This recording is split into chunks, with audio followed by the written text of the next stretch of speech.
Serendipitous error. Olivia Bennett stared at the email notification on her phone, the bright screen illuminating her tired face in the dim light of her studio apartment.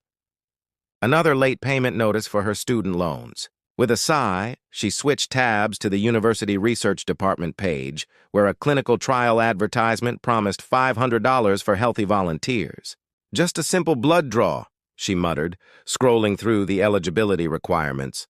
At 32, with a PhD in marine biology and a mountain of debt, she never imagined she'd be moonlighting as a research subject to make ends meet. The next morning, Olivia sat in the sterile waiting room of Meridian Medical Research Center, filling out consent forms. Her eyes lingered on the description. Anonymous donor matching program for hereditary disease research. Ms. Bennett? A technician in blue scrubs called her name. This way, please. The needle pinch was brief, the vial filling with crimson. All done, the technician said cheerfully. Results in 2 weeks, though, as a volunteer. You won't receive personal findings unless there's a medical concern. Across town, Alexander Reed stepped out of his private elevator into the penthouse office of Reed Pharmaceuticals. At 38, he had built his inheritance into a biomedical empire, though few knew the personal motivation behind his success. Mr. Reed, Dr. Patel is waiting in the conference room, his assistant informed him. Alexander nodded curtly. His involvement in Meridian's research was strictly confidential, a promise kept to his late sister, whose rare genetic condition had inspired his life's work.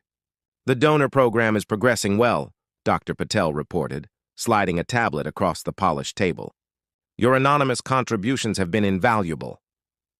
13 days later, Dr. Evelyn Chen stared at her computer screen in horror. This can't be right, she whispered, rechecking the lab results. She summoned her team immediately. There's been a critical error, she announced to the anxious group. During last month's processing, samples from donor 7721 and volunteer 4589 were exposed to our experimental regenerative compound simultaneously. What does that mean exactly? Asked a young lab assistant. It means, Dr. Chen said gravely, we've inadvertently created a permanent biological connection between two strangers. When Olivia's phone rang with Meridian's number the following morning, she answered casually, expecting routine follow-up questions. Instead, the urgent request to come in immediately sent a chill down her spine. Hours later, she sat frozen in Dr. Chen's office as incomprehensible words washed over her. Cellular binding, unprecedented reaction, permanent marker protein. I don't understand, Olivia interrupted. What does this mean in plain English? Dr. Chen removed her glasses. It means, Ms. Bennett, that your cells now contain regenerative markers that respond only to the genetic signature of donor 7721. You're biologically linked to him at the cellular level. Him? Who is him? Olivia demanded, her voice rising. I'm afraid that's confidential, Dr. Chen began, just as the door burst open. A tall man in an impeccably tailored suit entered, his intense gray eyes immediately finding Olivia's. Behind him, a flustered secretary apologized for the interruption. No need, the man said, his voice cold and controlled. I believe I have every right to meet the woman who is now irreversibly connected to me. He extended his hand mechanically. Alexander Reed? Olivia's world tilted as she recognized the name of one of the country's wealthiest biotech innovators. She took his hand automatically, feeling an odd warmth spread from the contact point. What happens now? She asked, looking between Alexander and Dr. Chen. That, Alexander replied, his expression unreadable, is what we need to determine. Reluctant partnership. The sleek conference room of Meridian Medical Research Center had never felt so suffocating. Olivia sat at one end of the polished table, Alexander at the other, with Dr. Chen and a team of specialists between them like mediators in a high-stakes negotiation. The cellular connection appears permanent, Dr. Chen explained, gesturing to diagrams on the screen. Your bodies have developed a unique synchronicity. Ms. Bennett's immune system now partially relies on compounds produced by Mr. Reed's genetic markers, and vice versa, though the effect is stronger in her direction. Alexander's jaw tightened. And the practical implications? A specialist cleared his throat. Proximity.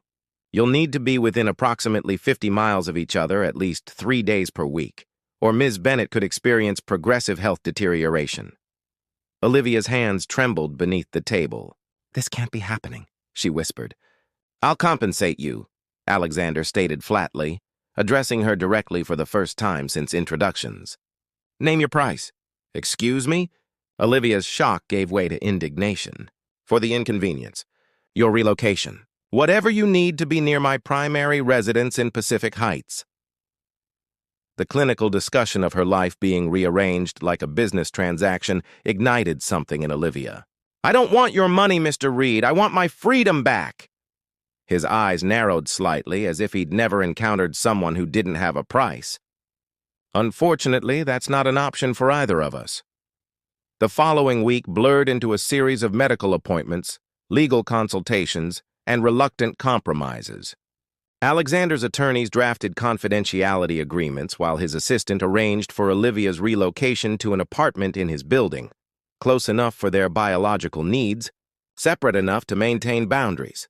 Olivia stood in her tiny studio, surrounded by half-packed boxes, when her phone rang with an unfamiliar number. "Ms. Bennett, this is Alexander Reed. I'm sending a car for you tomorrow morning. The specialists want to conduct joint testing." "I can drive myself," she replied, fighting for any small control. A pause. "As you wish. 9 o'clock. The line went dead before she could respond. The testing was exhaustive. Blood draws, scans, monitors tracking their physiological responses when in proximity versus separation. Olivia couldn't help noticing how Alexander maintained perfect composure throughout, answering questions clinically, as if discussing a particularly complex business problem rather than an intimate biological connection. Only once did his mask slip. When a researcher asked about their emotional responses to the situation, Alexander abruptly stood and walked to the window. "Mr. Reed has understandably complex feelings about this invasion of privacy," his attorney quickly interjected. "And I don't?" Olivia challenged, surprising herself with her boldness. Alexander turned, something unreadable flashing in his eyes. "Perhaps we could continue this particular discussion privately." Later, over untouched coffee in the hospital cafeteria, an uncomfortable silence stretched between them. "I apologize," Alexander finally said, his voice low. "This situation is unprecedented." "That's one word for it," Olivia replied, studying him. Up close, she noticed the shadows under his eyes, the tension in his shoulders. "You haven't been sleeping either." Something shifted in his expression, surprise at being seen beyond the billionaire facade. "No, my research team is working around the clock to find a solution." "And if they can't?" He met her gaze directly. "Then we adapt." The move to Pacific Heights happened on a foggy Sunday. Olivia stood in the sprawling apartment Alexander had arranged, beautiful, impersonal, and 30 floors below his penthouse. Close enough for their strange biology, distant enough for his comfort. A knock at the door revealed Alexander holding a small wooden box. "A welcome gift," he said awkwardly, extending it to her. Inside was a delicate silver bracelet with a subtle blue light. "It monitors our biological synchronicity," he explained. "If we drift too far apart for too long, it will alert you." Olivia slipped it on her wrist, suddenly overwhelmed by the permanence of their situation. "I had a research grant interview at Scripps next month," she said softly. "I've been working toward it for years." Alexander's expression shifted subtly. "La Jolla is outside our current safe radius." "I know." Tears threatened, but she refused to let them fall. Something unexpected crossed his face, not pity, but recognition. "I'll make some calls," he said after a moment. "Reed Pharmaceuticals has a research facility near Scripps. Perhaps we can arrange something." As he turned to leave, Olivia called after him. "Why would you do that?" Alexander paused at the threshold. "Because this situation has cost us both our independence, Ms. Bennett. But it doesn't have to cost us our dreams." Hidden depths. The San Diego coastline stretched before them like a postcard, azure waters meeting golden sand. Olivia's interview at Scripps had been scheduled for 10 a.m., which meant Alexander had arranged his quarterly inspection of the Reed Pharmaceuticals' southern facility for the same morning. You didn't have to drive me personally, Olivia said, glancing at Alexander behind the wheel of his sleek electric sports car. After 6 weeks of their unusual arrangement, this was the longest they'd been alone together. The bracelets are still experimental, he replied pragmatically.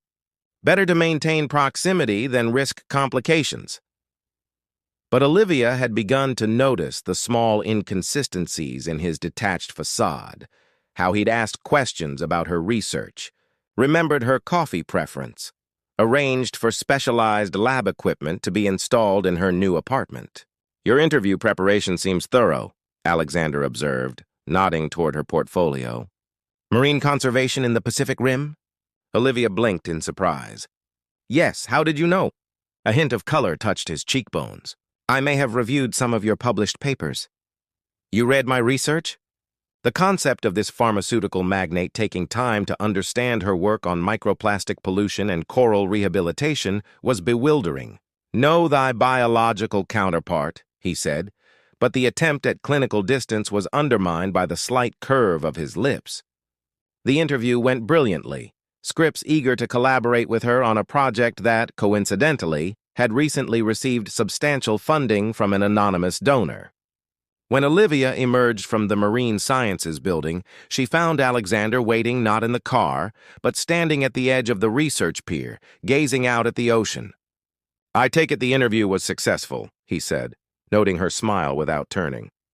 Surprisingly so, almost as if someone had smoothed the way. Alexander said nothing, but she caught the subtle tightening of his hands on the railing. In the 6 weeks since their lives had collided, she'd learned to read the minute shifts in his expression that betrayed his thoughts. Thank you, she said simply, moving to stand beside him. But you didn't need to do that. I know. His voice was unusually soft. You would have succeeded on merit alone. Something warm unfurled in her chest at the unexpected validation. The grant allows me to stay within our radius, she added. I'll commute twice weekly from San Francisco. He nodded, still looking out at the horizon. I have a property in La Jolla, if you need to stay overnight occasionally. The drive back featured something new, conversation that wandered beyond their medical situation into personal territory. Alexander spoke briefly of his childhood, his sister's illness that had driven his pharmaceutical research. Olivia shared stories of her father, a fisherman whose observations of changing ocean patterns had inspired her career. He taught me that everything in nature is connected, she said. I never imagined how literally that would apply to my life. Alexander's expression softened momentarily. Would you like to see something? It requires a slight detour. The detour led them up the coast to a secluded cove, where a modern structure of glass and sustainable wood nestled into the cliffside. My weekend house, Alexander explained, leading her down a private path to the beach. But instead of heading toward the impressive home, he guided her to a tidal pool area cordoned off with subtle markers. This is what I wanted to show you, Olivia gasped. The pools contained a thriving miniature reef ecosystem, carefully cultivated coral fragments, native fish species, and balanced algae growth. You built a conservation project, she whispered, crouching to examine the meticulous work. A hobby, he said dismissively, but his eyes tracked her reactions carefully. Started after reading your paper on small-scale reef rehabilitation 3 years ago. She looked up at him in astonishment. You've known my work since before? Yes. For the first time, Alexander seemed genuinely uncomfortable. Your research on cellular regeneration in coral polyps had potential applications for my pharmaceutical work. Olivia stood slowly, suddenly seeing him differently, not as the cold billionaire forced into her life, but as a fellow scientist with unexpected depths. Would you like to see the monitoring station? He asked, gesturing toward the house. The data might interest you. The afternoon stretched into evening as they pored over years of meticulous reef observations. Dinner was served on the terrace overlooking the ocean, their conversation flowing more naturally than ever before. You're different here, Olivia observed as twilight painted the sky in watercolors. Alexander's gaze met hers, surprisingly vulnerable. This is the only place I'm not Alexander Reed, CEO. Then who are you? He considered her question with unexpected seriousness. I'm still figuring that out. After a moment, he added quietly, having you here helps. The admission hung between them, delicate and unexpected. When their hands accidentally brushed while reaching for the wine, neither pulled away immediately. The sensation that traveled between them wasn't just their bizarre biological connection. It was something far more ordinary and yet infinitely more complex. As moonlight silvered the waves below, Olivia realized with startling clarity that their reluctant partnership had shifted into something neither of them had anticipated, something dangerously close to understanding. Public storm. The headline appeared on a Tuesday morning. Reed Pharmaceuticals CEO in secret biological experiment with unknown woman. Olivia's phone began ringing at 5:47 a.m. Alexander, his voice terse. Don't leave your apartment. Security is on the way. By noon, paparazzi had gathered outside her building, and social media buzzed with wild theories. Someone had leaked documents from Meridian Medical Research Center detailing their unusual condition, complete with Olivia's name and background. How bad is it? She asked when Alexander arrived, flanked by security personnel and looking more severe than she'd seen him in months. My PR team is handling it, he replied, but the tension in his jaw betrayed his concern. The board has called an emergency meeting. Their carefully constructed balance, her research commutes to San Diego, his business trips carefully coordinated within their radius. The growing ease between them during their required medical check-ins, all threatened by public exposure. Mr. Reed, his assistant interrupted apologetically, Ms. Hartley is on the line. Alexander's expression darkened. Rebecca Hartley, our largest investor, he explained to Olivia before taking the call in the next room. Even through the closed door, Olivia could hear the sharp tone of the conversation. When Alexander emerged, his face was carefully blank, the mask of the businessman she hadn't seen directed at her in weeks. The board is concerned about the company's image, he stated flatly. They're suggesting we issue a statement clarifying our relationship as purely professional and unfortunate. That's technically true, Olivia said cautiously, sensing something beneath his corporate veneer. Alexander's gaze flicked momentarily to the balcony where they had shared wine and conversation just last week, his defenses lowering enough to tell her about his childhood dreams of becoming a marine biologist before family obligations pulled him toward pharmaceuticals. Rebecca suggested you relocate temporarily, perhaps to our research facility in Stockholm, where you could continue your work away from media attention. The implication was clear. Distance her from him, from his company, from the public eye. And what did you say? Olivia asked quietly. Before he could answer, his phone buzzed with an urgent message. Your presence is requested at the board meeting, he read aloud, his expression hardening. Immediately. 3 hours later, Olivia paced her apartment, ignoring calls from former colleagues, journalists, even her mother. Only one call mattered, and it hadn't come. When her doorbell rang, she found not Alexander, but Dr. Chen, looking exhausted.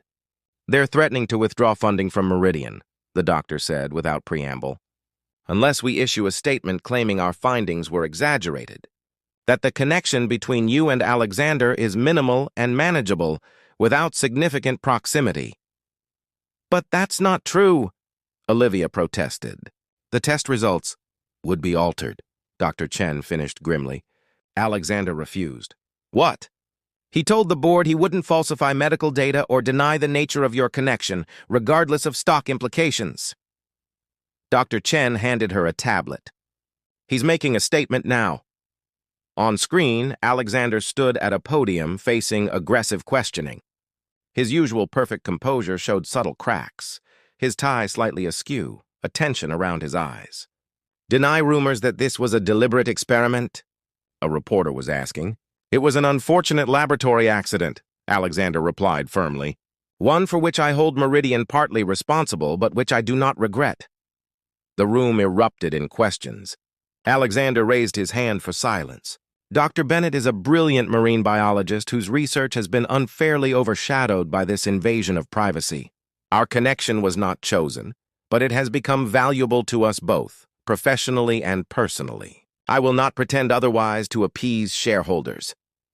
Olivia's heart thundered in her chest as she watched Rebecca Hartley rise from the audience, her expression thunderous. "Are you saying you've developed feelings for this woman? That you're willing to risk the company your father built over a science experiment gone wrong?" New Horizons' morning light filtered through the blinds of Alexander's penthouse, illuminating Olivia's form as she stood by the floor-to-ceiling windows. 6 months had passed since their relationship became public, transforming both their lives in ways neither could have predicted. "The board meeting starts in an hour," Alexander said, appearing behind her with 2 coffee mugs. His eyes lingered on her with the quiet wonder that still surfaced sometimes, as if he couldn't believe the turn their lives had taken. Olivia accepted the coffee gratefully. "Do you think they'll approve the redirection of funds?" "They don't have much choice," he replied, a small smile playing at his lips. "The Reed Bennett Marine Pharmaceutical Initiative has attracted more positive attention than anything the company has done in years.